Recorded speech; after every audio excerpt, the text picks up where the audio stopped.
ಬೆಳಗಾವಿ ಗ್ರಾಮೀಣ ಪೊಲೀಸ್ ಠಾಣೆ ವ್ಯಾಪ್ತಿಯಲ್ಲಿ ಎಸ್ ದಾಮ್ನೆ ಅನ್ನೋ ಗ್ರಾಮ ಅಲ್ಲಿ 14ನೇ ತಾರೀಕು ಈ ತಿಂಗಳ 14ನೇ ತಾರೀಕು ಒಂದು ಕೊಲೆ ಪ್ರಕರಣ ದಾಖಲಾಗಿದೆ.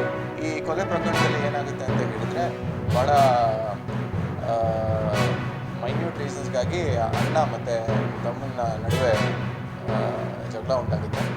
ಆ ಜಗಳ ಆಗೋ ಸಮಯದಲ್ಲಿ ಹಿರಿಯ ಅಣ್ಣ ಆದ ಬರ್ಮ ಬಾಡಕುಂದ್ರಿ ಅವನ ತಮ್ಮನಿಗೆ ಬೆನ್ನಿನಲ್ಲಿ ಹಲ್ಲೆ ಮಾಡಿ ಸಾಯಿಸಿರ್ತಾನೆ.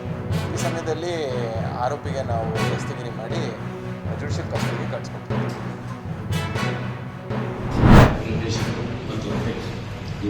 ನಿನ್ನೆ ನನಗೆ ಕೇಳಿದಾಗ ನನಗೆ ಭಾಳ ಸಂತೋಷ. ಯಾಕಂದರೆ ನಾನು 33 ವರ್ಷಗಳ ಸೇವೆಯನ್ನು ಮುಗಿಸಿ 2 ದಿನಗಳಲ್ಲಿ ನಾನು ತಿಳಿತಾ ಇದ್ದೀನಿ. ಇಂಥ ಒಂದು ಸಂದರ್ಭದಲ್ಲಿ ನನಗೆ ವಿಶೇಷವಾಗಿ ತಮ್ಮನ್ನು ಭೇಟಿಯಾಗಬೇಕು ಅಂತಕ್ಕಂಥ ಒಂದು ಬಸವಣ್ಣವರು ವಚನ ನೆನಪಾಗುತ್ತೆ. ಇವನ್ಯಾರವ ಇವನೆಲ್ಲವ ನೆನೆಸಿದರೆಯೇ ಇವ ನಮ್ಮವ ಇವ ನಮ್ಮವ ಎನಿಸಿದ ಇವ ನಮ್ಮ ಮನೆಯ ಮಗನೇ ನೆನೆಸಿ ಅಂದರೆ ಇದೊಂದು ವಿಶ್ವ ಭಾತೃತ್ವದ ಒಂದು ಪರಿಕಲ್ಪನೆ ನಿರ್ದೇಶ.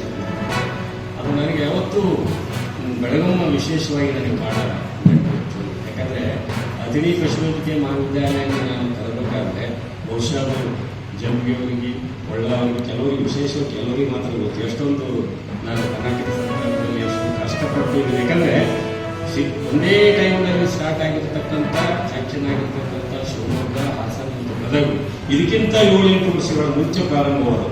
ಆದರೆ ಅತಿಥಿ ಪಶುವೈದ್ಯಕೀಯ ಮಾತ್ರ ಅದು ಯಾಕೆ ಕಾರಣ ಅಂತಕ್ಕಂಥದ್ದನ್ನು ನಾನು ಇಲ್ಲಿ ಪ್ರಸ್ತಾಪ ಮಾಡಲ್ಲ.